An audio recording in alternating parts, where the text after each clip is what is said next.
Good evening, everyone. Another episode of TigerBait Live. Lots to discuss tonight. I've been out on the road covering spring football games and high school recruits. That's still going on. Multiple more stops the rest of the week. You're going to want to check that out on TigerBait.com. Buddy Songy in-house with me. LSU football adding multiple big-time commitments. LSU basketball and Matt McMahon.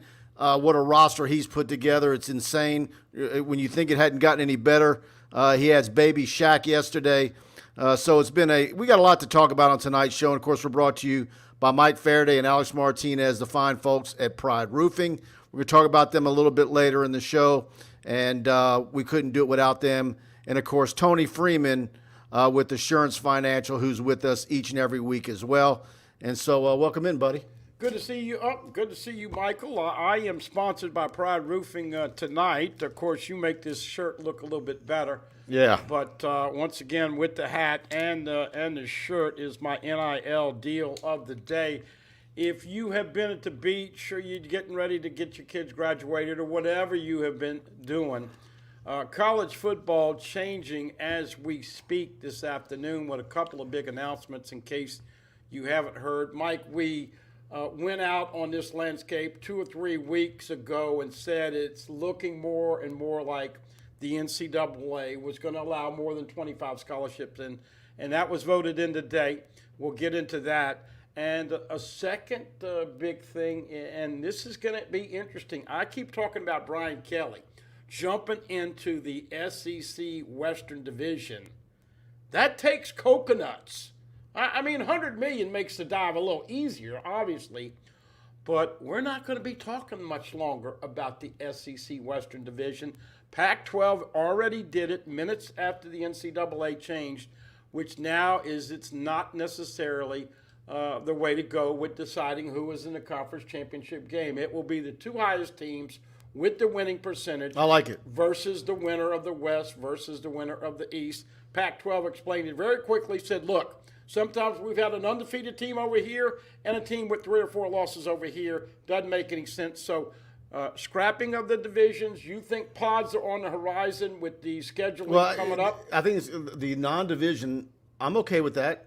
And then, of course, but I think behind the scenes they'll use a pod formula for scheduling, which I think I'm okay with too. And like I said before we went live, how many times in recent years where we said, you know, in reality, the Eastern Division shouldn't be represented in Atlanta. It should be 2 teams from the West. Well, you know, but then I also want to know what the tiebreakers are. You know, that'll be very important as well. The tiebreakers. But the good news for you could have a log jam there. Yeah, but the good news for the LSU fans now, and look, we've seen it with Kim Mulkey. She has already accelerated expectations through the roof with Flage and everybody else coming in and what she did in the transfer portal. Through the roof. Probably going to go from 5,500 season tickets, I'm going to make a guess, to 75 or 8,000 season tickets going in the next year. Jay Johnson, very popular before the season. Undefeated. Everybody loves him. Well, now people are griping about the length of the game and this and that, and, of course, they just got swept at home. Of course. Now, if they're winning big, do they complain about the length of the game? Because I think the length of the games are a problem, period. Yeah. Well, I think that you're talking about getting acclimated to a new surrounding for Coach Johnson, but give him time. But Brian Kelly now comes in here and laments on the TV interview. He didn't coach the bowl game. Brad Davis did. And says, look, we only got about 39 or 40 scholarship players that are available because of injuries and academics and everything else.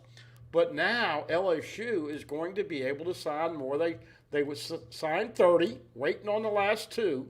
But now if you don't make the 85, you can sign an unlimited amount for 2 more years. Now, what impact that's going to have on kids getting processed, what impact that's going to have on the transfer portal.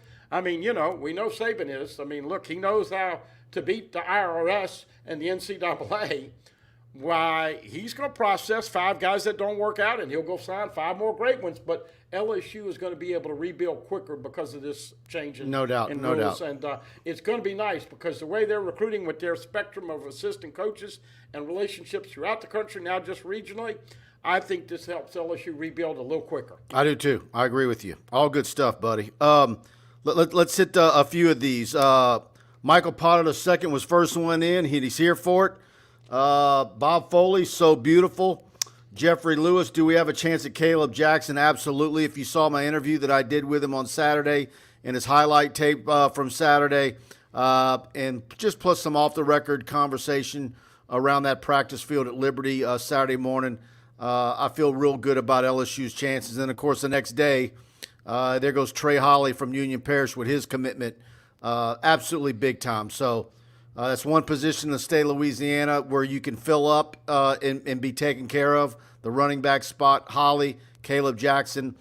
Caleb did tell me that he would, in his interview, that he would like to get the decision done before his senior year. We'll see if that holds up. So June's going to be busy for him, like a lot of prospects. A lot of schools wanting to get guys come on campus for camps, visits, and I think we're going to see I think it's going to be a nonstop. I think because of ever since we've had the early signing period, a lot of guys want to get their decision done before the start of their senior year so they don't have to worry about it. And what I like is that both Caleb and Trey Holly really complement themselves. You got a big 6'1", 215 back that can run. And oh, by the way, I did some research. The back plate was not a message to the DBs, but it was a message to the two media guys that interviewed him last week. Can you imagine that? I had no idea he was talking smack to you and Jacques Doucet. Well, if that's the case, I called him before Jacques did. Okay. Blaine Smith, good evening, guys. New rules with recruiting. Give me your thoughts. We already got on that. Thanks, Blaine. Blaine's with us each and every week. Nurse Court in the house with a let's go. Ryan Thibodeau, why are you following me at court? Okay. We got some back and forth in the chat. Louis Alamont, hey guys, go Tigers. Alamont with one L. Am I saying it right? Or is it Ailman? No, that's Alamont. How does it look for the LSU to sign Shelton Sampson? Catholic has their spring scrimmage, I believe, Friday. I think I'm going to be able to make it out there for that one. Look, I saw Shelton at the spring game. They're recruiting him very, very heavily. But he's also a quiet kid. He's not, if you notice, he's not all over Twitter. Doesn't tweet a whole lot. I'm not even sure if he runs his own Twitter account. Maybe his dad does. But hey, I got to give a shout out to Nurse Court. I have checked out her stuff, and I really love it. And you know, Mike, we can't say it enough about the women who are just as big of fans as the men. And Danny and Nurse Court and all these women that get so involved in social media, Peggy and everybody else, isn't it great for them? Because they give us a different point of view, and sometimes, you know what? They end up being more right than the men. I'm telling you, those are just some of the women that know, you know, follow the nuts and bolts of football just as heavily as guys do. And it's fun to see. Ryan Thibodeau, hey Mike and Buddy. Kenny Futch, hey Mike and Buddy. Ryan Thibodeau says spicy Buddy. Let's see here. I'm being calm tonight. Mike told me I had too much Tabasco last week. Yeah. Kenny Futch, hey Mike, how many offensive linemen are in the mix for recruiting? I don't know what the total number is that LSU would have on their board, but I'm assuming they want a solid class of 4 or 5. The problem is you're going to have to go out of state to get the best of the best. But now with that plus number, you know, can you go a little bit more? So we'll see. Well, and let's not forget that last year was something that you're not going to see. Man, I'm still excited. And I know people at this point in time, you're wrapping up baseball and you're trying to figure out if they're even going to host a regional, and that doesn't look good now. And so, okay, what they're going to do in the postseason. But you're starting to get the scheduled time. If you missed it, LSU, Florida State, Superdome, Sunday night, Labor Day weekend, 6:30 ABC. And you start talking about those matchups. But, man, Will Campbell at left tackle, you talked to him last, he was 317. You know he's going to end up being 320. But how exciting is it to have Will Campbell and Emory Jones? And I'm not telling anybody that Emory Jones is going to start, but he's going to be in the 2D. Do you notice when I ask those questions, the guys that are like ready to roll with it and give you the number, versus the other guys who don't want to give you the number. Sure. Like Will didn't mind telling you how much he's gained in a hurry. Yeah. Jaden Daniels wasn't so Jaden much. Daniels didn't want to. I had a pride out of him. But look, 4 guys last year from Louisiana that were good enough to get offensive line commitments and signed, Fitzgerald West and Bordelon, the other 2. But I'm excited to see what Brian Kelly is going to bring to the physicality and the depth of the LSU offensive line moving forward. And with that rule change with numbers, it's going to happen faster than it was yesterday. By the way, I go to TigerBait and subscribe. You really want to see this Tut Cobbins.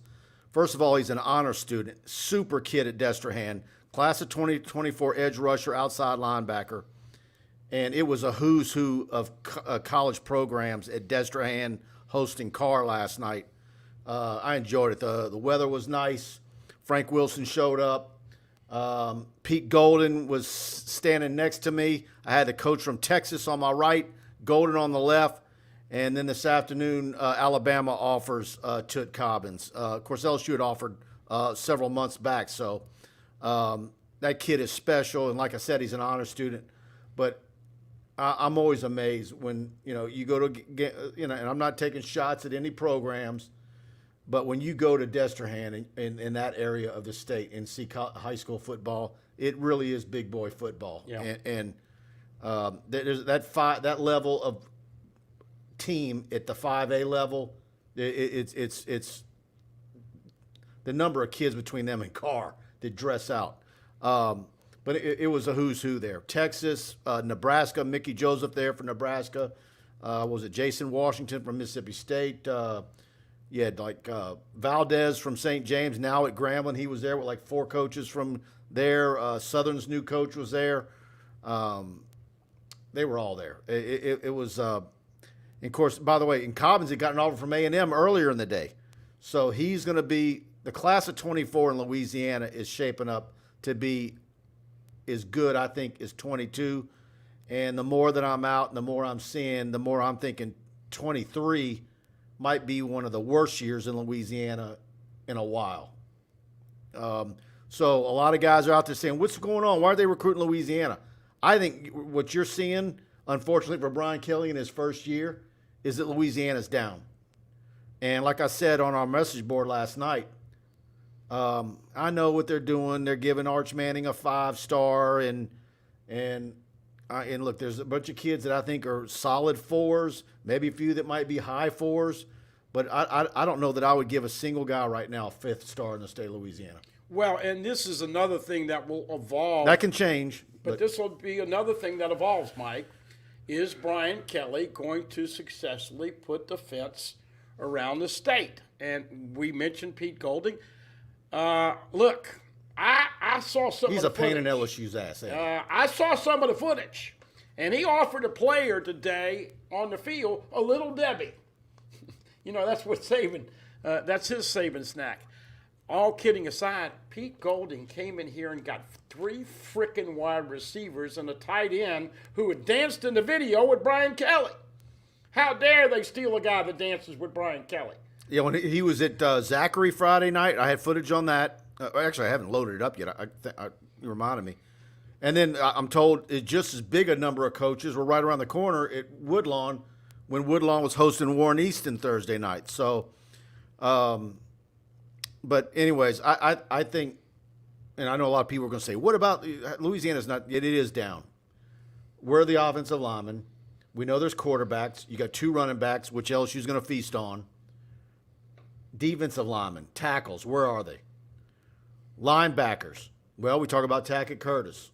Looks, is he Big Ten bound? Is he a Big Ten style of linebacker? And is that why he's looking at Ohio State and Wisconsin, et cetera?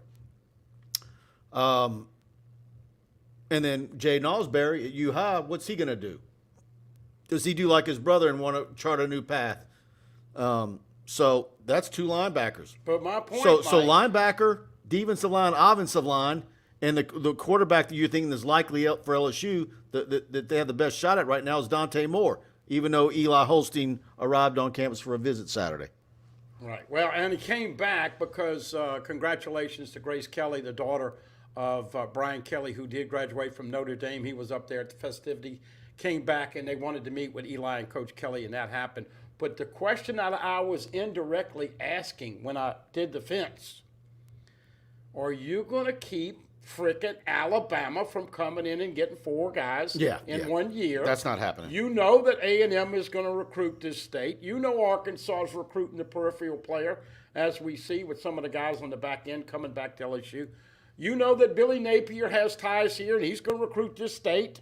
You know Lane Kiffin is still a little PO'd. He didn't get a look-see. He wants to take – so what I'm saying is that I know that the state's down for 2023, but you just mentioned 2024, so you have to work that measure of LSU's class this year is going to be made on out-of-state. But that's what I'm saying. You're going to have to mix and match this year, but you got to put the fence around the state in 2024. Yeah, no doubt. Aaron Fisk, that's bullshit. Louisiana always has 10 legit D1 players. Aaron, no one said that they didn't. I said that I'm not getting anybody a 5th star. Yeah.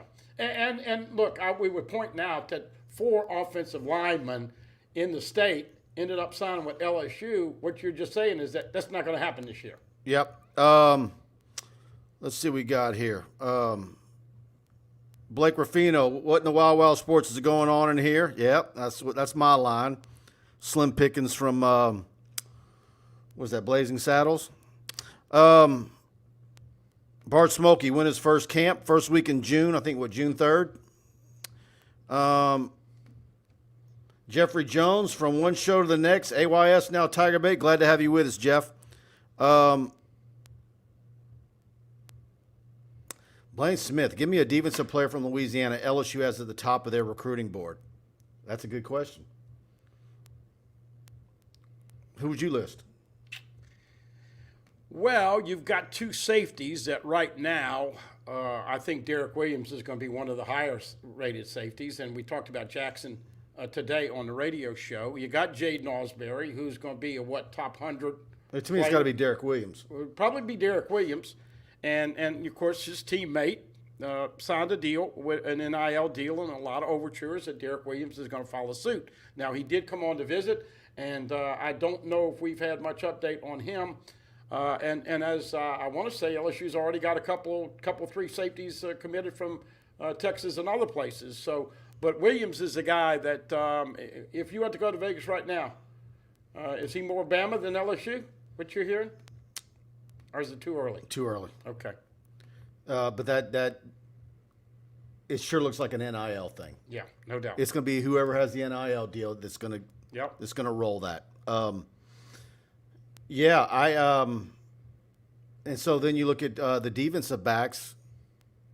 Jordan Matthews, does he have a chance at getting an offer from Brian Kelly? He had an offer from the previous staff. Curly Reed at Lake Charles Prep. Everybody's taking a wait and see on him. So we'll see. I do know that Wallace Foster from Warren Easton, his offer that came from Orgeron, he also now has an offer from Brian Kelly. I did get that ironed out. So that's a corner for the class of 24. The other thing that is an elephant in the room, Mike, is that you have unlimited scholarships to get to 85. But how are they going to ascertain if they take a kid from the transfer portal or a high school athlete? You mentioned some of the guys. They might be on the edge of being recruited and given offer a scholarship, but are teams going to go and poach from the transfer portal? Is this going to hurt high school recruiting on that edge player? I mean, all of this is stuff that's going to happen, obviously, in the next few months. But it's going to be interesting to see how they manage that. And, I don't think people are giving Kelly and Polian enough credit. Do you realize the pace and the things that they have had to do in the first 5 or 6 months, seeing that they got the gig the day before December 1? You had a signing period 15 days later, another one in February. Now you got camps. For all those people that and the thing about it is, said he didn't recruit and he was lazy, I don't think he's been able to have that chance. And you say that, and have you seen, of course, look, we don't know what goes on behind closed doors, but I don't sense that there's any anxiety with the guy. with all that you're talking about, the mess he inherited, the issues with the roster, limited time, and trying to get everything done, pushing spring football back because you need more time getting the offense, ironed out before you start teaching it, but there's just it just doesn't seem like that type of pressure phases him. I don't know. I'll just ask you one And question. I can't fathom him being a guy who snaps behind the scenes and we don't see it. Yeah. I just don't see that. Have you ever heard of an LSU coach that purchased his house in a relationship with distance between LSU? You know why why he bought that house, so he can recruit there. Well, and he did the same thing at Notre Dame. I know, but That's if why you a lot of ever- people. That's why everybody was saying he wouldn't take the LSU job. Man, he just built a huge house. Man, when you got that kind of money, you can build houses all over the place and flip them. And now with inflation, you're making big money. But my point is, Of course, he paid big money. He was. I mean, what was the price per square? That area right there was always. When you shop Baton Rouge, you know that Morning Glory, Trinity Episcopal area, the price per square foot has always been higher. So with inflation, what is that now?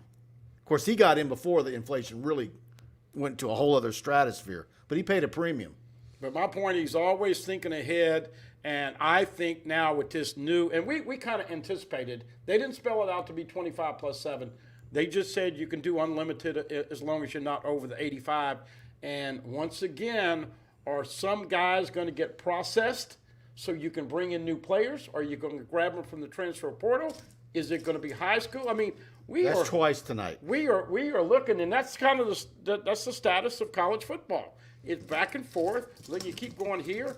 And one thing about it, folks, these people aren't waffling because Mike and Alex continue to do an incredible job. And I know we both want to issue our most regards for the loss of another Mike Faraday. Faraday. His mom died a couple of months ago. Dad died Monday morning, and we want to give. We're keeping Mike Faraday and Tom Faraday and guys I grew up with, and of course the family at Pride Roofing in our thoughts and prayers. And now that you brought them up, let's go ahead and hear from Mike and Alex.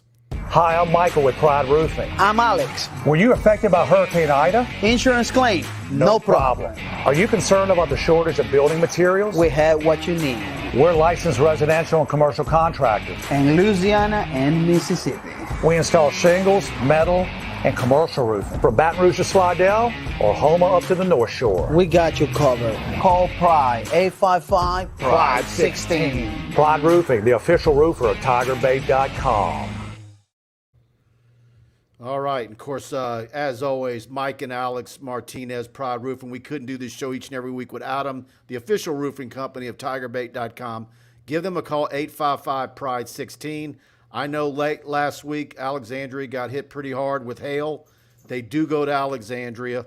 They'll send someone up there to give you a free estimate. Tell them you heard about them on TigerBait, and they will give you free TigerBait premium for a year. And so absolutely the best in the business, Pride Roofing. They're going to run that promo forever. You tell them you heard about their services, commercial or residential, anywhere in South Louisiana, all the way up to Central Louisiana, Gulf Coast of Mississippi, Lafayette, Lake Charles. Of course, real big in the North Shore and based in Albany, Louisiana.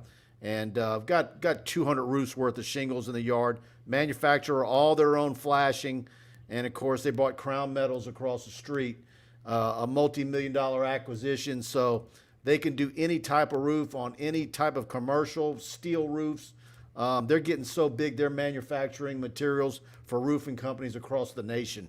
And so it's really proud to see what they're building there at Pride. Yeah, no doubt about it. And as you alluded to, the metal game has really changed. Oh, by the way, I had 2 or 3 people, and this is Mike Kirby and Mike Faraday and Alex Martinez and the way they do business. She called, wanted to have Mike come over and look and look at the damage and see. She'd had some hail and some other stuff. And, there's one thing about being timely, but there's also another thing about being respectful and courteous. And these folks want your business. They deserve your business, and you're going to be happy.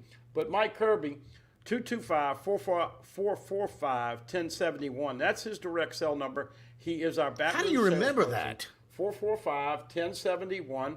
It's very easy. And You just learned it a week ago. No, hey, we've had him I don't know on. my own number. We've had Mike Faraday on. But what I'm trying to tell you, Mike, is that when you call, and listen, he was running late. Oh, by the way, Baton Rouge traffic. Called her and said, look, I'm running 15, 30 minutes, but seriously, give him an opportunity. You will not be disappointed.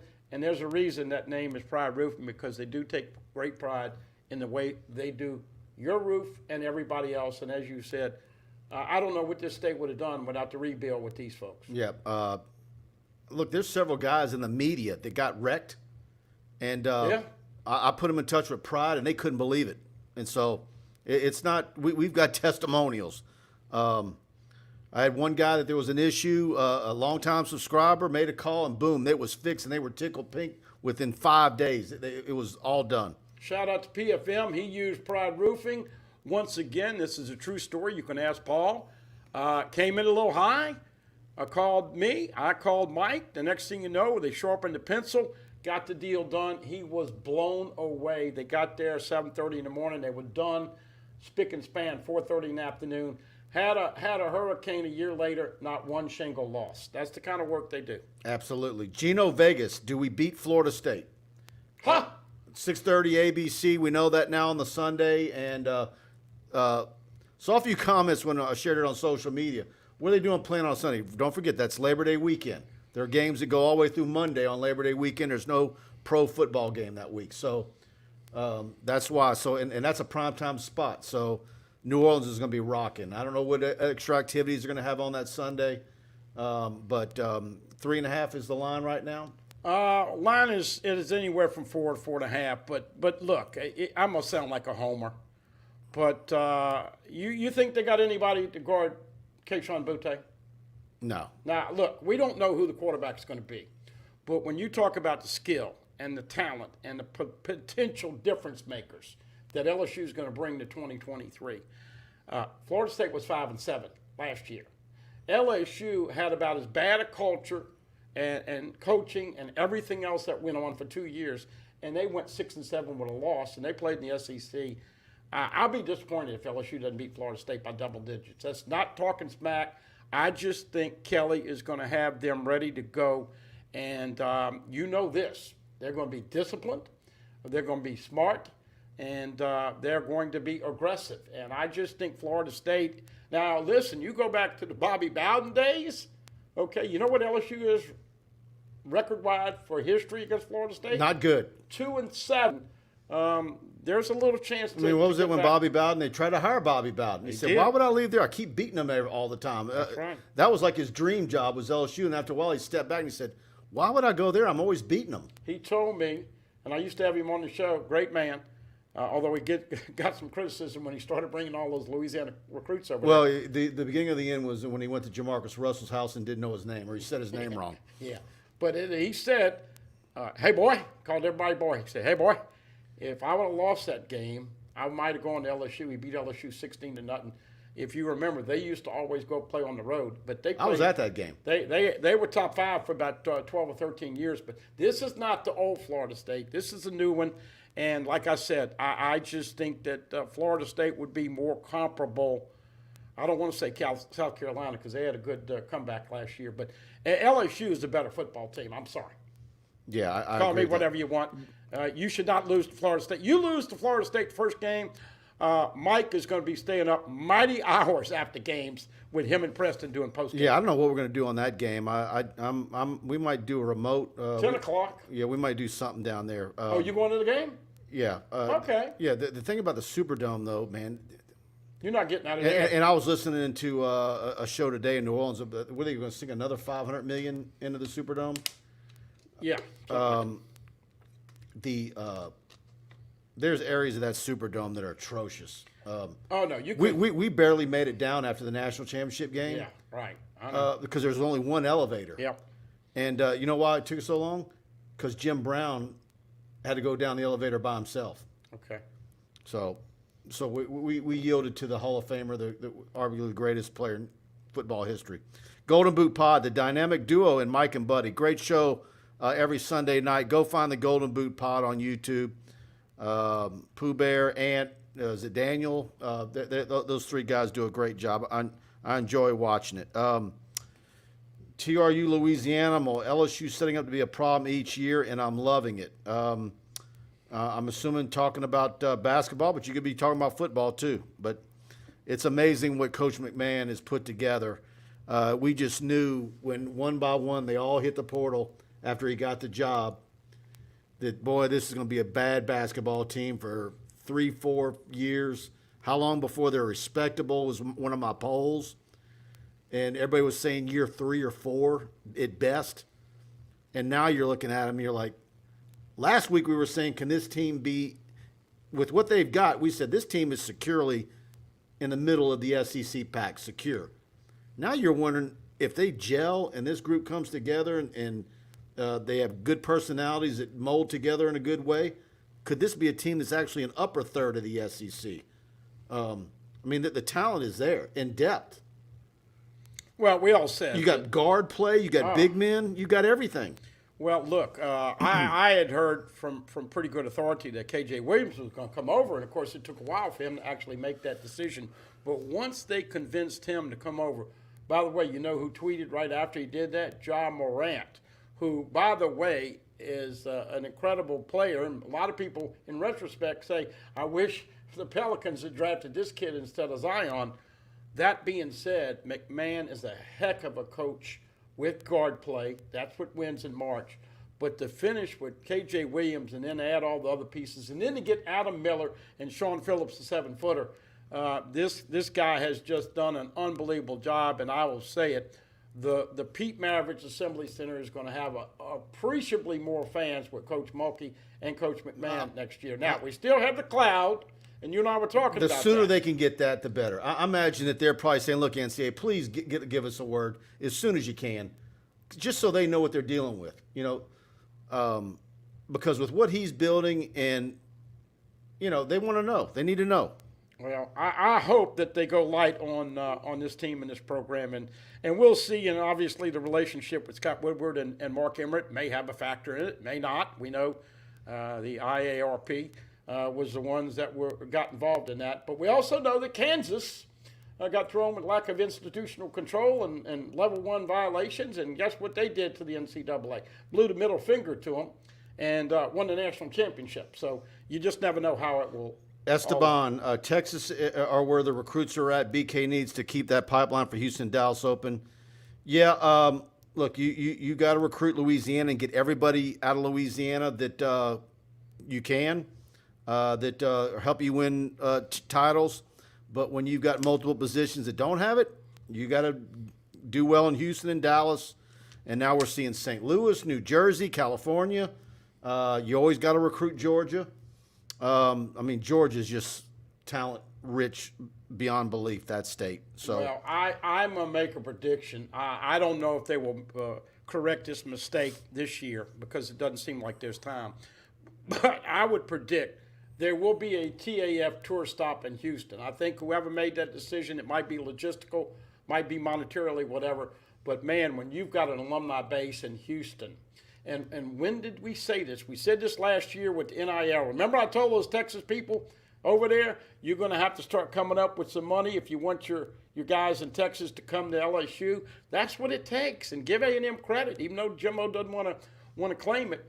It takes the businessman in Texas that wants to give these kids an NIL deal. And I just think that's a faux pas not having a TAF tour stop in Houston this year.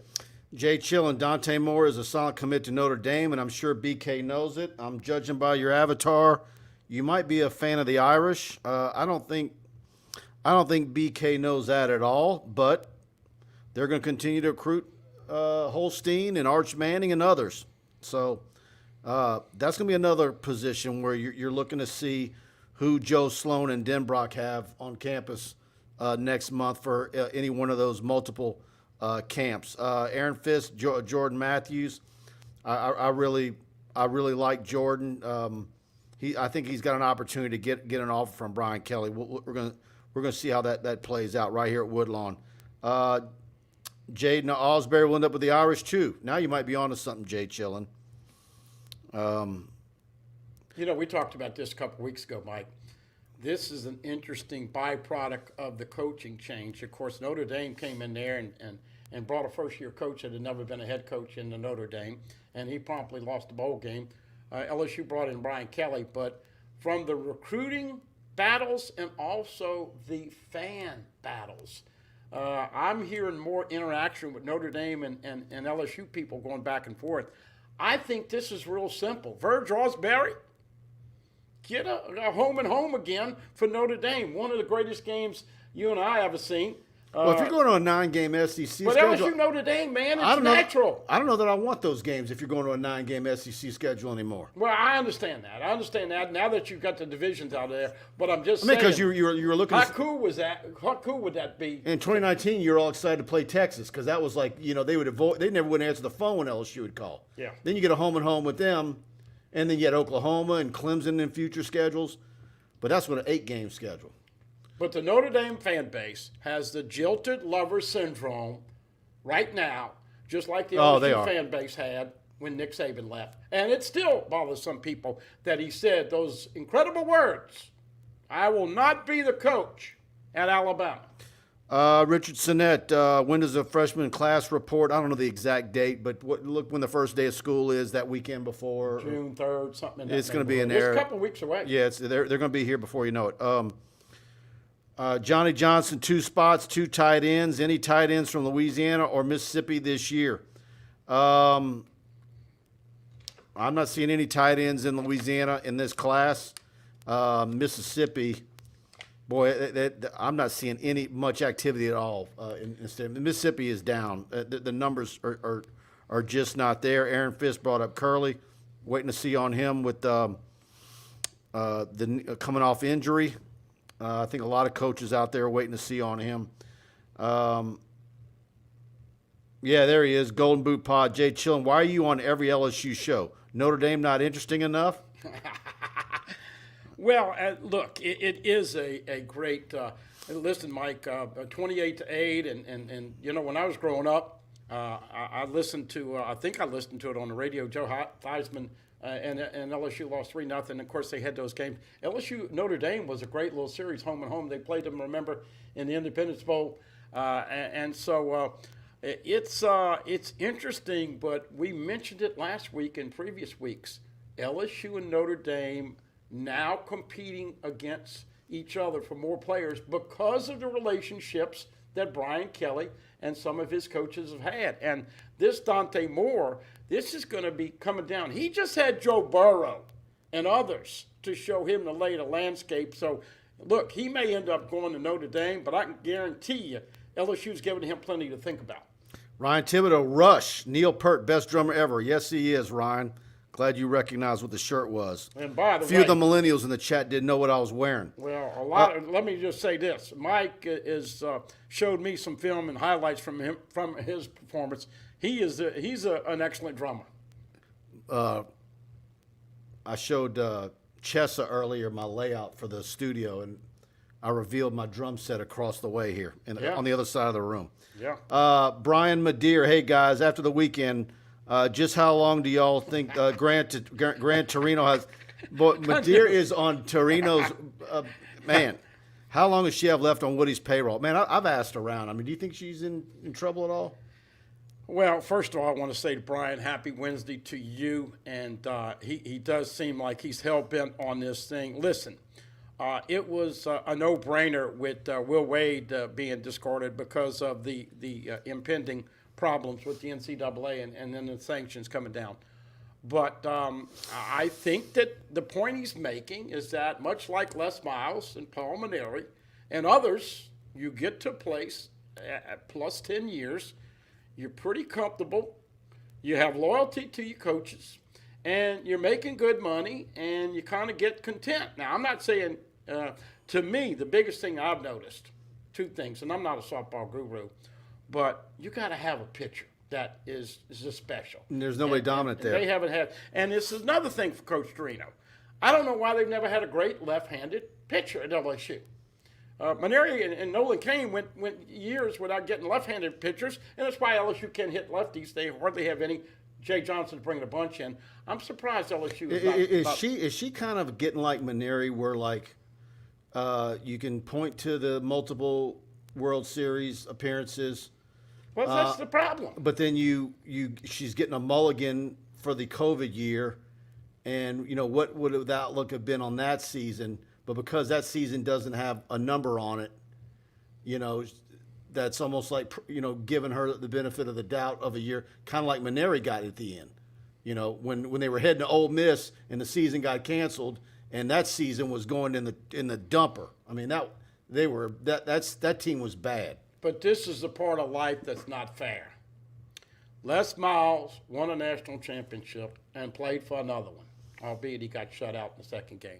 Paul Maneri won a national championship and played for another, right? And wouldn't you say at both departures for those coaches, the LSU fan base was ready to give a Joe Burrow bye? There's a time limit. And so this is the thing that Coach I bet you there's a segment of the Alabama fan base who's tired of Saban. I believe it or not. No, I know, but I'm saying this is what Beth Torina is fighting. After 7 years, you're pushing it. And so we'll see. Who knows what Woody's going to do?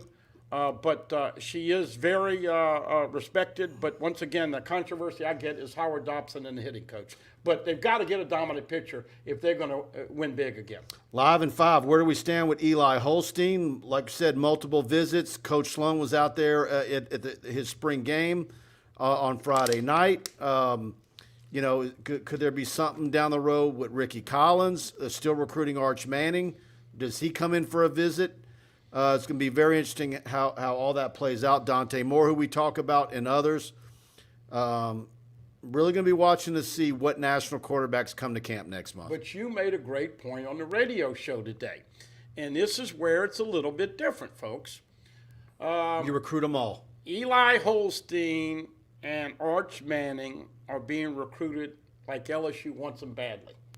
And they do. But they are smart enough and cognizant of the fact that Holstein's not going to come to play behind Walker Howard, and neither is Arch Manning. But you made this great point. You recruit them, you go to the finish line with them, and if it doesn't work out at Alabama for Holstein or Georgia or Texas for Arch, you might have that relationship where they said, you know what, I like what they told me 2-3 years ago. Let's go talk to them again. You might get them the second time around, but as long as Walker Howard is healthy and progressing, and at LSU, that is a deterrent for Arch Manning and Eli Holstein. You recruit every position with the thought process.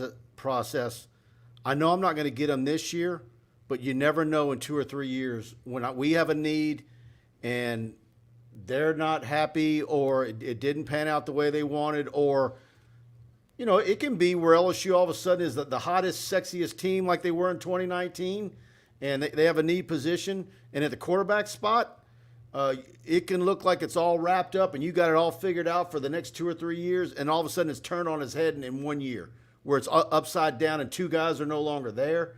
And so you recruit them all. You recruit every quarterback in the country that's a big-timer. And so that way, if they hit the portal and you have a need, that you're able to know, well, I know Miss Judy, I know the daddy. I'm good friends with his high school coach. I went and visited him. They came to us. And maybe that player's thinking, you know what, when I went to LSU, I liked the way they talked to me. I was comfortable with their facilities. And so you're in good shape. And you do that across the board with all of them. With this new transfer portal game, you recruit every major prospect everywhere they are in the country. We talked to all 4 quarterbacks. You have a file on them. We had all 4 quarterbacks interviewed this year in the spring, and every one of them, to a man, said the interesting elephant in the room, the X factor. Brian Kelly's on his hands and knees looking at feet and shoulders and arm and everything, and he's teaching them some of the little things. I wonder if he uses that in recruiting quarterbacks. Oh, by the way, that had to help when Joe Burrow, was talking to Dante Moore. And as you alluded to, here it is. You got 2 from the state of Louisiana and Ricky Collins, but what do you have in 2023 and 2024? Another special year. But as we said with Walker, but Brian Kelly, does he put that in on the recruiting spiel? Because I'll tell you, Joe Sloan from what I've heard, is very well respected. I want to talk about my dear friend Tony Freeman with Assurance Financial. Of course, she's a big part of our show every week. And so if you're thinking of buying a home, refinancing your current mortgage, but haven't found a lender you can trust, let me tell you about Tony over at Assurance Financial right here in Baton Rouge. Dear friend of mine, many of my friends have used her many times for their mortgage needs. And her knowledge and over 25 years of experience in the mortgage industry is unsurpassed. She offers a wide range of knowledge of home loan products, whether you're a first-time home buyer ready to buy a new home or you just want to explore your refinance options. Tony can guide you through your next mortgage experience.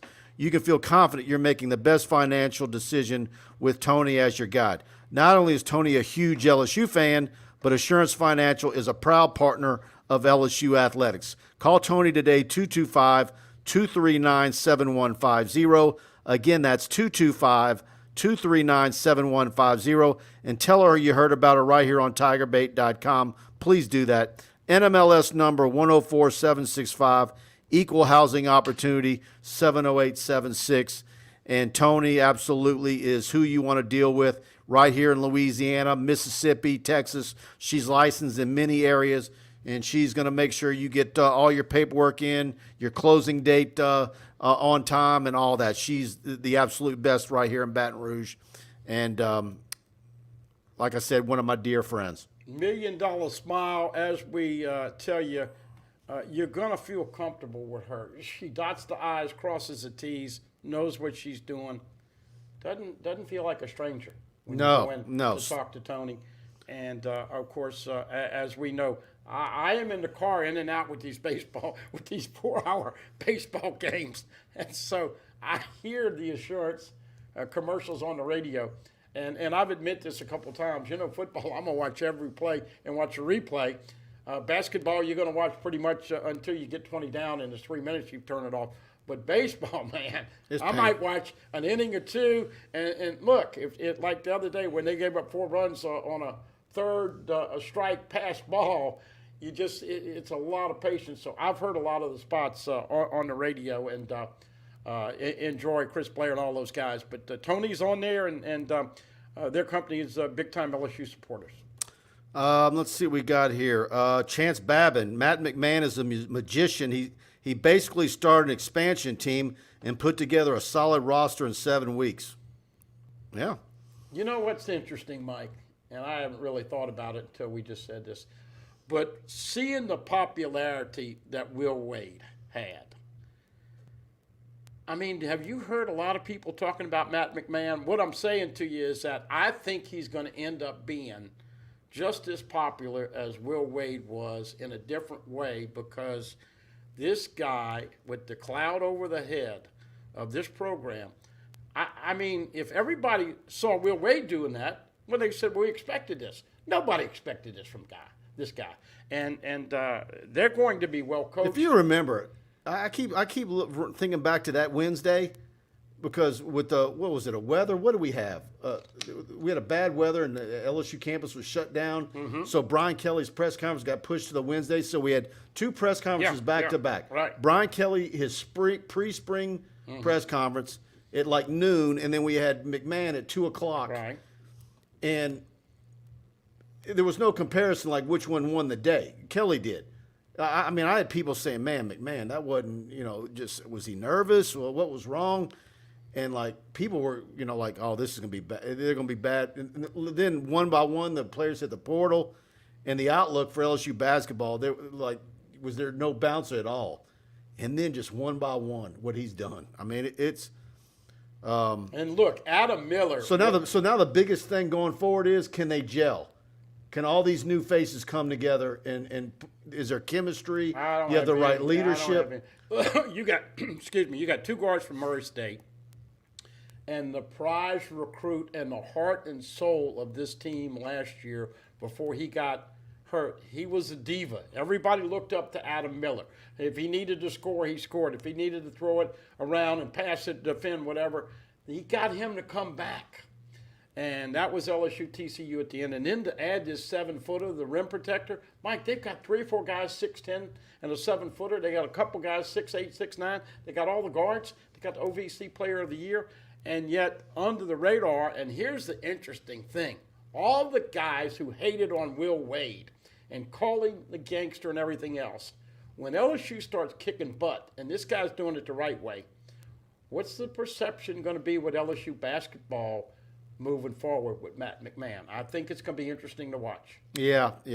Because, they hated on Wade. Now, come on. Some of those writers, the Calipari and the boys, they had hit pieces out on Will Wade for the last, 3-4 years. Yeah, and then what do you think the book will be on the Will Wade era years from now? How do you think people reflect on it? Oh, man, that is. Is that dependent on how bad LSU gets hit? Yeah, let's wait until the sanctions and whatever else happens. But because I think a big majority of the fan base, including myself, have a soft spot for Will Wade. Well, and now because he brought back the passion to men's basketball, and it's a shame it turned out that way. Yep. Kenny Haynes, Mike, hate to say it, but we got to take 2 in Nashville. Wish we got at least 1 last weekend. Holy cow, man! We were kind of dissecting the weekend against Ole Miss, and listen, Mike.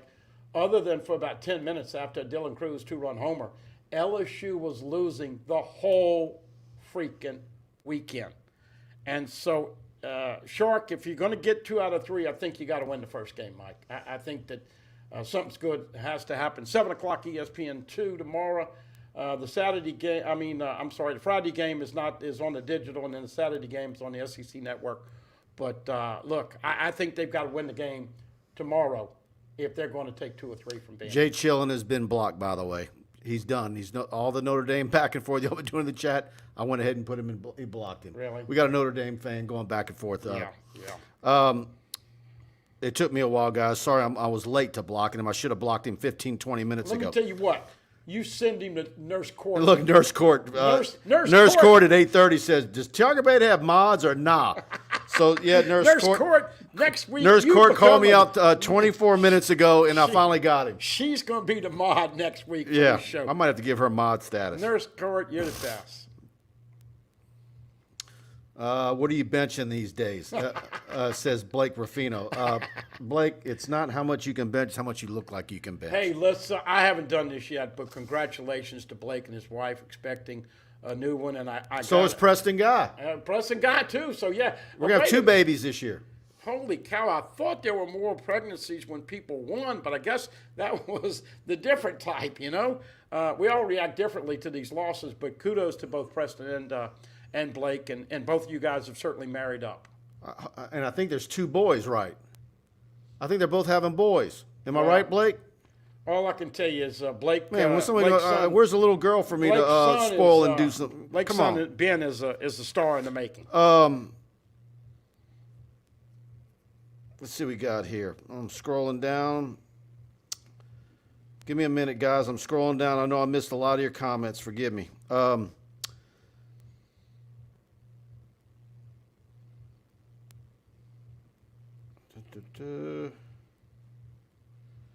thought Jake Peets had moved on, but anyway.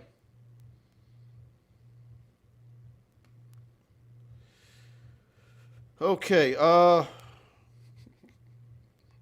Hey, listen.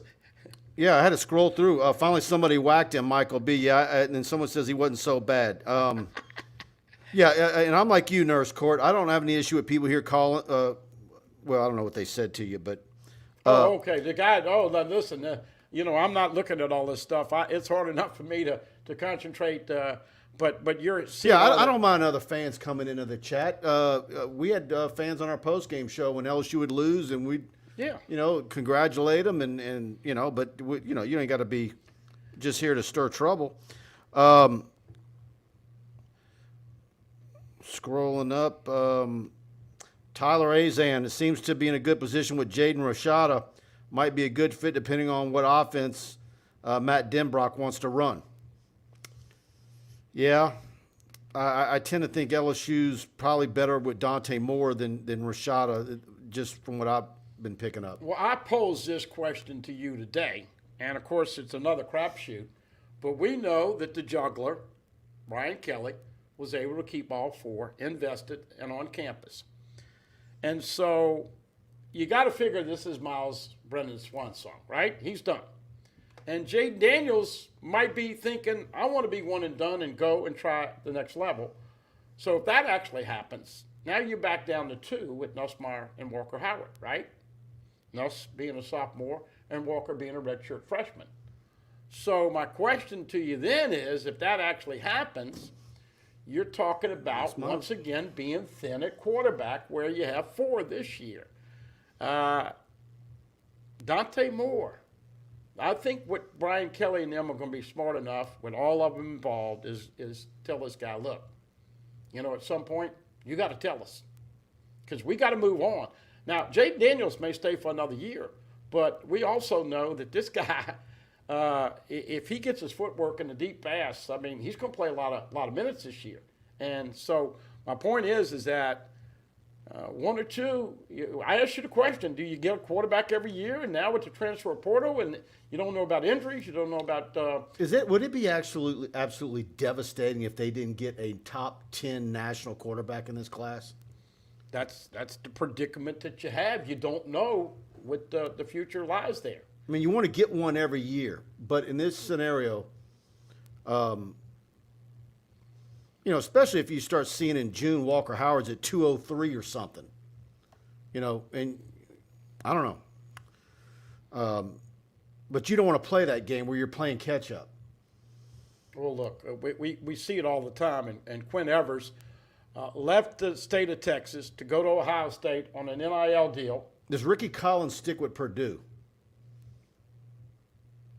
I'm just saying, though, Mike, you never know with NIL money, too. I mean, it's going back and forth. But I know this Rashada kid is somebody to look at. I'm like you with Dante Moore. I think they'd love to have him. But at some point, they've got to know whether to continue on. Ricky Collins, you've mentioned it. He's pretty strong at Purdue. Would he come back on the second round and give LSU a look? Chris Boudreau, hey, buddy, when will you start putting your shows on podcast? I'm trying to get Buddy to put his show on our YouTube channel every day. We're gonna get. I'm gonna twist his arm hard enough one day where we get that done. I have another day like I had today with the stock market. I might have to do that. Mike's saying all his Brian friends. Madeira asked you about the stock, or one of them did ask you about the stock market earlier. Oh no! Do not get me started on that. Yeah, but everybody's getting crushed. Let's see what we got here. American Patriot got here late, didn't get the notification tonight. Great show as usual. Glad to have you with us, American Patriot. Always one of our best guys, always here each week. Glad to have you. Let's see what we got here. Let me see if I missed anything. I'm going to scroll down a bit. Real quick, the big news today, in case you missed it, the NCAA took away the 25 yearly limit. It was 25 plus 7. We anticipated it would be accelerated. So for the next 2 years, you're going to have extended numbers as long as you don't. But go they didn't over. give. Did they give it? Not give a? Do they give you a 25 plus number, or you have to go? You're just going to 85. You're just going as long as you're not over 85, which a lot of people are worried that a guy that's the third. I want to know about the rules on processing. Well, that's what's going to happen. See. So you have that in the mix, and also the other big news is that the SEC West and East are not going to be long in divisional format. The Pac-12 has already decided this year they will take the 2 best percentages, not a division race for the championship. And, of course, the ACC is already making moves that way, and so it's just a matter of time for the SEC follows, and this has kind of hit me. So let's go back and say Georgia and Alabama are both undefeated, but then they play at the end of the year in a regular season game. So you got one team with 1 loss. Yeah. You could have another. You could have a mulligan game in the SEC championship, and the reason the Pac wanted to go to it is if you're the SEC, you don't want them to rematch again. Right, but they're also going to kick up the CFP. This now tells you in 2025 because then you're thinking, is there a scenario where you're getting two 2 SEC teams or even 3 in the playoffs. I think this is going to kick up 12 again, but divisions are going by the wayside. In case you didn't hear the news, I like it. I'm good with it. Yeah, I am too. And everybody I talk to, even older guys that are like guys that are get off my lawn and don't like change, like it.